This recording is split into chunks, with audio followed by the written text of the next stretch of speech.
야고보서의 전체 주제는 성숙이에요. 성숙. 신앙생활이 신앙이 생활로 가야 의미가 있지 않습니까? 그렇기 때문에 우리가 지금 예수를 믿고 있지만 결국 우리도 신앙생활의 성숙으로 나가야 됩니다. 말도 마음도 인격도 삶의 자세도 관계도 성숙, 이것이 어렵죠. 그렇기 때문에 신앙생활이 결코 쉽진 않지만 그럼에도 포기할 수 없는 것은 하나님은 우리의 신앙생활을 통해서 우리를 성숙으로 부르셨다. 잊지 말아야 됩니다. 우리가 예수 그리스도를 구주로 영접하고 하나님의 자녀로 산다는 것은 내가 예수 믿어 구원받는 것도 중요하지만 나를 보고 그 누군가에게 영향력을 행사하는 것도 중요합니다. 이번 주 이제 오늘 수요일이 끝나고 셀리들은 저와 공부하겠지만 공부한 내용이 결국 예수를 믿는 우리가 나 때문에 나의 주변에 어떤 영향력을 행사하는가, 그 부분도 후반부에 나오게 되거든요. 결국 이것은 예수를 믿는 우리가 성숙된 결과를 낼 때 가능할 수 있습니다. 아무튼 성숙에 관한 주제를 가장 잘 다루고 있는 책이 바로 야고보서인데, 이 야고보서를 보게 되면 자주 등장하는 단어가 온전이라는 단어예요. 온전이라는 것이 영어에는 퍼펙트로 되어 있습니다. 또는 컴플리트라고 되어 있습니다. 온전하다, 완전하다. 이것 헬라어 단어로 다시 역추적해서 해석하게 되면 성숙이에요. 그러니 야고보서는 완전하다, 온전하다 그러는데 이것이 우리가 저 사람 퍼펙트 이것보다도 의미적으로 하나 더 들어간 것이 성숙입니다. 아무튼 그런 퍼펙트한 주제를 다루는 야고보, 성숙함을 바라는 이 야고보. 우리가 이 말씀이 따라 사는 것이 비록 힘들고 어려움이 많다 할지라도 삶의 부딪히는 과정을 통해서 저와 여러분이 성숙함의 거란 귀한 길을 결코 잊지 말아야 될 것입니다. 이제 그 야고보서 1장, 2장, 3장, 4장, 5장에 대한 구체적인 얘기는 이제 수요일마다 쭉 이제 나갈 것인데 오늘은 야고보가 누군가에 대한 저자에 대한 이야기를 먼저 나눌 것입니다. 야고보를 구약에서는 뭐라 그러죠?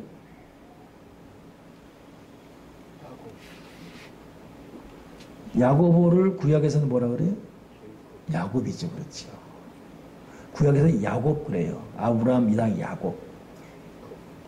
신약에서는 풀어서 야고보 그런 거예요. 영어는 뭐라 그러죠? 영어는 제콥. 이 썰렁한 분위기. 영어에는 제콥 그럽니다. 그리고 구약에서는 야곱, 그리고 신약에 야고보 이렇게. 근데 이 야고보가 여러분 신약에 오게 되면 많이 있지만 대표적으로 3명 정도, 똑같은 야고보가 아니에요. 3명 정도 구분해요. 첫째 야고보가 우리가 가장 잘 많이 알고 있는 세베대의 아들 야고보입니다. 그 세베대의 아들 두 야고보 그러잖아요. 야고보, 그 형제가 요한. 그래서 야고보 요한. 여러분 예수님의 수제자 중에 하나가 베드로, 야고보, 요한이에요. 야고보 요한의 엄마가 뭐 했죠? 내 아들을 한 사람은 좌편 우편 그러다가 그것은 내 알 바 아니다. 하나님의 주고자 하는 자가 줄 것이다. 너희는 십자가를 따르라. 이렇게 인간의 욕망에 대해 정리해버리지 않습니까? 그때 나온 이름이 야고보 요한이에요. 그런데 야고보의 그 첫 번째 야고보는 좀 지금 한국으로 말하면 좀 치맛 발음이 센 엄마를 둔 아들이 야고보예요. 어떻게 하든 자기 아들 올리려고. 근데 이 야고보, 거기 나온 야고보의 별명이 뭐냐면 천둥의 자식이에요. 천둥의 자식. 성질이 불 같습니다. 불을 내리게 할까 했지 않습니까? 그래서 굉장히 성격이 좀 급한 사람. 근데 이 야고보 요한 중에 이 야고보가 제일 먼저 순교합니다. 그러니 여러분 한번 머릿속에 잘 정리해야 돼요. 대표적인 야고보가 셋이 있는데 첫째 야고보는 야고보 요한이라고 읽었고 그 어머니가 아들에 대해 욕망이 많아서 우편좌편 말했고 주님을 따라다니 3년 동안 성격이 불같아서 우리의 자식 천둥의 아들이라는 말을 들을 정도로 불같은 성격을 가진 사람. 근데 이 사람은 사도행 12장 보게 되면 야고보가 가장 먼저 순교당해요. 그 12장, 사도행 12장 순교당하는 야고보 나옵니다. 그때 그 야고보가 그 요한과 야고보와 요한 그 야고보예요. 두 번째 야고보가 있어요. 흔히 말하는 알페오의 아들 야고보지요. 이 야고보는 예수님의 또 하나의 제자 중 하나예요. 그래서 별명이 세베대 아들과 구분해서 그냥 작은 야고보로 됩니다. 세베대 아들 야고보 요한 구분하려니까 작은 야고보 이렇게 되고 있습니다. 근데 이 사람은 딱 성경에 두 번 나와요. 별 유명하지 않은 것처럼 딱 두 번 나옵니다. 그러고 나서 두 번 나오기 때문에 이 야고보의 어떤 그 특별 특징에 대해서는 성경이 말해주지 않고 있습니다. 그러다 보니까 오늘 이 야고보를 쓴 사람이 누구냐? 알페오의 아들 야고보 요한 중에 그 야고보냐? 아니면 예수님의 제자 중에 하나였던 작은 야고보냐? 둘 다 아니라는 것입니다. 오늘 야고보를 쓴 야고보는 성경학자들의 근거하면 예수님의 친동생이었던 야고보입니다. 그래서 이 친동생의 야고보를 주의 형제라고 말하고 있습니다. 야고보가 오늘 본문에 야고보 저자라고 말하고 있고, 그렇다면 이 주님의 육신의 동생인 야고보를 쓴 야고보, 이 사람 과연 누구인가가 우리가 공부할 부분이에요. 여러분이 헷갈리지 않기 위해서 다시 한번 정리해야 됩니다. 이 야고보서를 이제 공부하려면 이 야고보 저자가 누구라고요? 예수님의 친동생입니다. 신약에 많이 등장하는 알페오의 아들 야고보와 요한, 그 사람은 주님의 측근에 해당되는 수리자 중에 하나죠. 베드로. 그리고 또 하나의 작은 야고보는 이것도 저것도 아닌 그냥 딱 두 번 등장하는, 오늘 야고보서를 쓴 제자는 누구라고요? 주님의 친동생. 이 친동생 야고보에게는 세 가지 특별한 특징이 나옵니다. 첫째 특징이 뭐냐면 이 야고보는 흔히 말하는 좀 대기만성형이에요. 예수님이 공생이 시작할 때 작은 야고보도 그렇고 알페오의 두 아들 야고보 요한도 그렇고 주님을 따르는 제자였는데, 그 와중에 이 야고보는 주님을 안 따랐어요. 도리어 주님 미쳤다 이기 때문에 어머니와 함께 예수님 잡으러 온 사람입니다. 기억나십니까? 예. 그러니 안 믿었어요. 그러다가 주님 십자가 사역 그 전에 변화되는 거예요. 그래서 흔히 말하는 대기만성형. 그래서 이 야고보를 비교하기를 보통 사도 바울과 많이 비교합니다. 사도 바울이 베드로가 그렇게 열정적으로 할 때 그 무리에 섞이지 않았잖아요. 그러다가 다메섹에서 한방 두드려 맞은 다음에 꼬꾸라지거든요. 베드로는 다메섹 경험이 있는데 야고보가 어떤 경험이 있는지는 성경은 말해주지 않고 있어요. 그러나 분명히 터닝 포인트가 있었을 것이다. 늦게 믿었지만 강력한 변화. 이것이 예수님의 육신의 동생 야고보에 주어진 또 하나의 특징입니다. 그래서 이 예수님의 동생 야고보를 보통 전형적인 모태신앙의 하나의 모습 말이에요. 모태신앙이 여러분 맨날 모태는 것 같지만 그 모태신앙이 한번 성령 체험하고 말씀에 살아주면 도중에 뜨겁게 믿은 불 같은 사람보다 더 규모와 권세가 있습니다.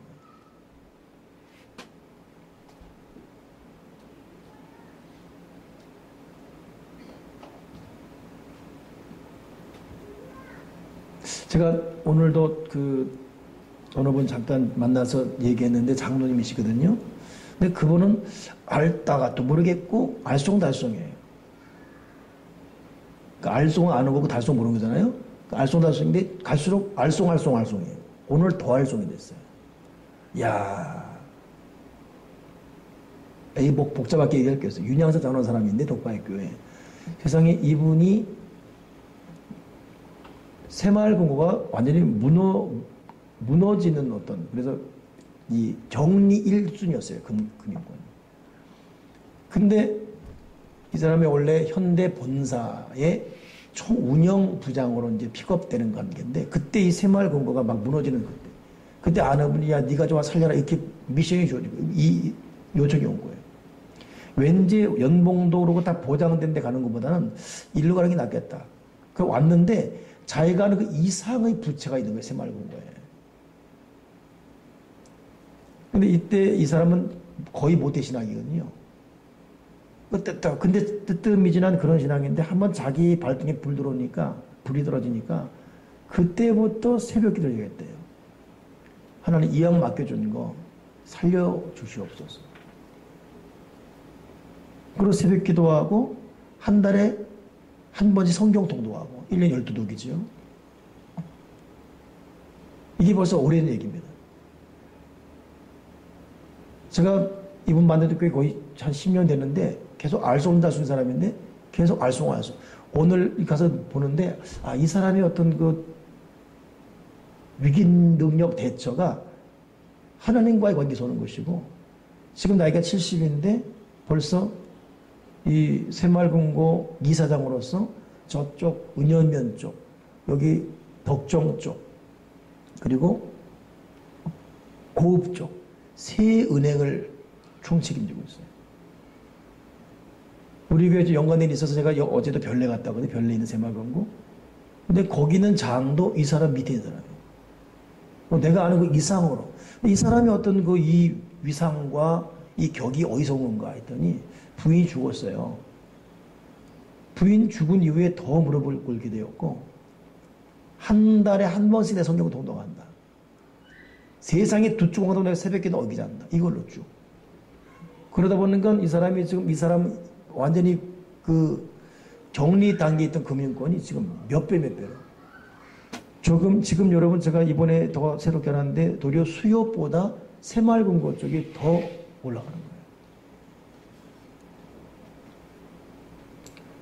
그 덕바교회 최성원 목사님이 저한테 그런 귀띔해 주면서 저 장로님 간증을 들으면 눈물 납니다.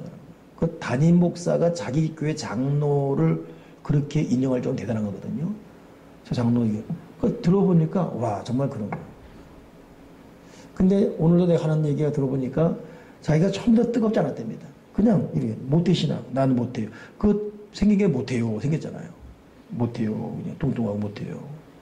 그 어느 순간에 터닝 포인트 그 사람에게는 자기의 주어진 이 큰 이걸 어떻게 할 것인가. 이것 때문에 기도하고 이것 때문에 결단하고 가다 보니까 어느 순간에 확 위상이 올라갔어요. 상당히 위상이 올라갔습니다. 야고보가 주님이 복음을 증거 다닐 때는 주님을 관망하는 그런 대적은 아닐지라도 그 주님이 돌았다. 이것 때문에 잡으러 올 정도로. 근데 어느 순간에 그런 터닝이 보여요. 그러니 지금 우리가 뭐 나이가 많다, 뭐 예수 믿은 지 얼마 안 됐다, 너무 늦게 믿었다. 이건 다 인간 개성이고 성경을 추적해 볼 때 갑작스럽게 쓰임한 사람이 사도 바울 같은 경우예요. 다마스커스의 한 발의 결단. 야고보는 그런 증거는 없지만은 어느 순간에 변화되어서 하나님께 쓰임받는 위대한 사람 된 것이 야고보입니다.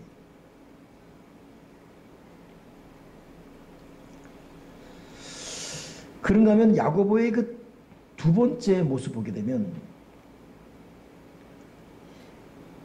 성경 갈라디아서 2장 9절에 보면 사도 바울이 갈라디아 교회에게 어떤 말 하냐면 또 기둥같이 여기는 야고보와 게바와 요한도 내게 준 은혜를 알므로 나와 바나바에게 친교 악수를 하셨으니. 자, 야고보를 어떻게 말하냐면 기둥 같은 야고보라고 했어요. 그러니 대기만성 늦게 믿어 확 변화된 사람인데 이를 향한 성경의 두 번째 고백은 기둥 같은 야고보. 여러분 교회에서 기둥은 절대 휘어지지 않습니다. 기둥은 땅과 하늘을 이렇게 쫙 버티고 있는 버팀목이죠. 그러니 야고보가 기둥 같다는 것은 그 초대교회에 얼마나 중요한 위치를 차지하고 있는지. 이 사람 딱 고든 사람이었고 뿌리 있는 사람이었고 힘 있는 사람이었고 그게 야고보입니다. 오늘 저와 여러분이 늦게 믿었다. 지금 뭐 한 것이 뭐냐. 이 나이에 내가 뭘 하냐. 뭐 이렇게 할지라도 그렇지 않습니다.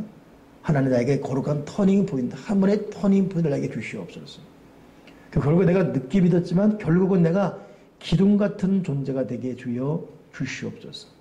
땅을 딱 뿌리내리고 위 지붕을 버티고 있는 이 기둥 같은 나로 인해서 수많은 사람에게 영향력과 도움을 줄 수 있는 그런 기둥 같은 존재가 되게 주옵소서. 이거 야고보입니다. 그럼 세 번째 중요한 게 이 기둥 같은 야고보가 된 결정적 이유가 무엇인가? 여러분 성경 보게 되면 야고보를 이 부분은 성경에 나오지 않습니다만 보통 이 신앙서적이라든가 또 주석에 보게 되면 야고보를 말하기를 낙타의 무릎이라고 말하죠. 낙타 무릎. 그 낙타 무릎은 여러분 세베대 두 아들 야고보 요한도 아니고 작은 야고보도 아니고 예수님의 친동생 야고보. 이 야고보 저자가 낙타 무릎이에요.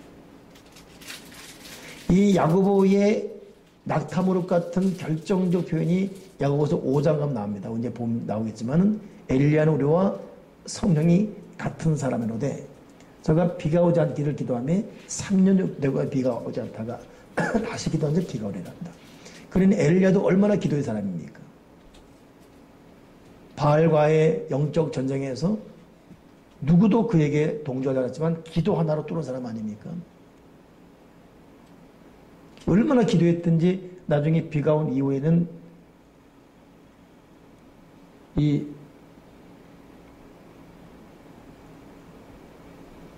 왕을 앞서서 불말과 분용으로 갈 정도로 그 성령의 힘에 의해서 기도의 힘이 실제적으로 역사했던 엘리야입니다. 엘리야가 기도할 때는 수많은 기사와 이적으로 엘리야에게서 불이 나오기도 하고 근데 그 엘리야의 기도의 모습을 그대로 표현한 사람이 소개한 사람이 야고보거든요. 그 이유가 무엇이냐? 야고보 자체가 기도로. 그래서 그 야고보에 대한 그 이야기들을 보게 되면 야고보의 낙타 무릎의 비결은 그는 항상 성전을 아침과 저녁으로 시대와 사람을 위한 중보 기도로 인생을 보냈다. 이것이 초대교회사에 그대로 기록이 되어 있습니다. 여러분 왜 낙타 무릎을 기도로 비교를 하냐면 말이나 다른 것은 무릎을 꿇을 수가 없습니다. 꿇으면 넘어져 버려요. 근데 낙타는 길어요. 긴 낙타가 무릎 꿇을 때 팍 꿇어버립니다. 왜 그러냐면 그렇게 꿇을 때 사람을 등에 댈 수가 있어요. 낙타가 이번에 메르스 때문에 호된 좀 욕을 먹었지만은 그 메르스 낙타 사실 상관이 없잖아요. 그 낙타는 즉시 무릎 꿇습니다. 그 낙타는 겸손의 상징이고 기도의 상징이에요. 그 긴 다리 그냥 무릎 꿇어버립니다.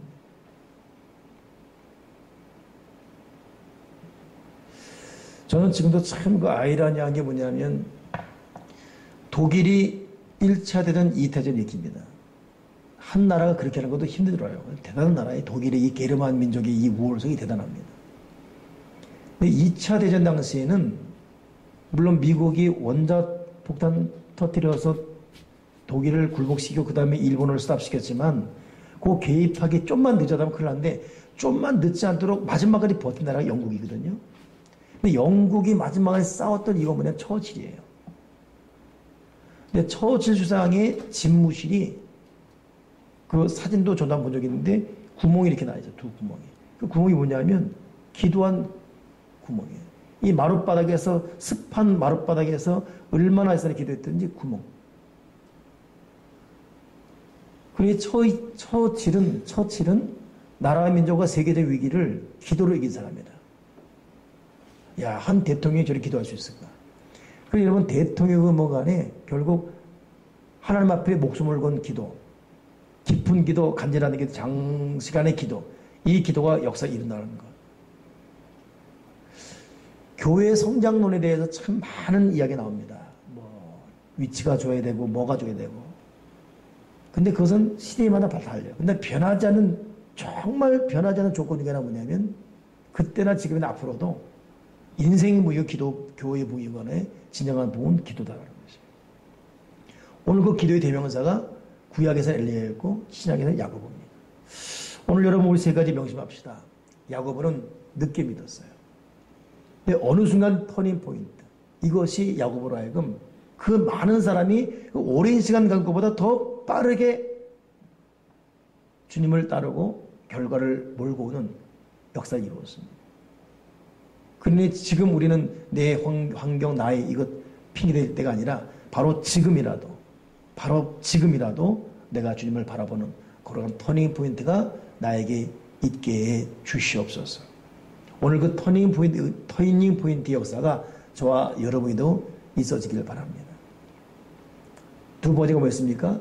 결국 기둥 같은, 위와 아래를 버티고서는 이 버팀목, 기둥 같은. 이왕 우리가 하나님의 사람으로 믿다면 내가 이 공동체에 기둥 같은 그런 신앙이 되게 해 주시옵소서.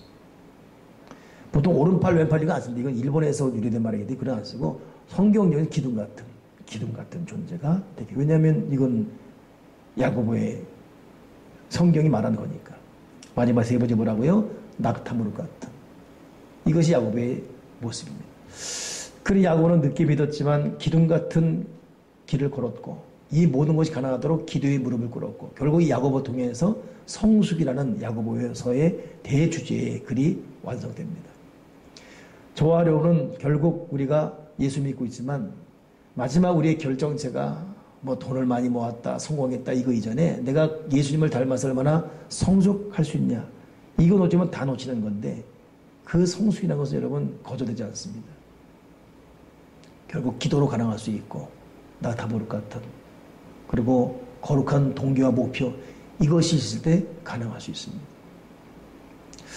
오늘 저와 여러분에게 이런 야고보의 특별한 특징의 은혜가 있어지기를 주님으로 축원합니다. 기도하겠습니다. 하나님 아버지, 오늘 야고보서를 공부하기 전 야고보가 누군지를 중요한 세 가지로 잠깐 살펴봤습니다.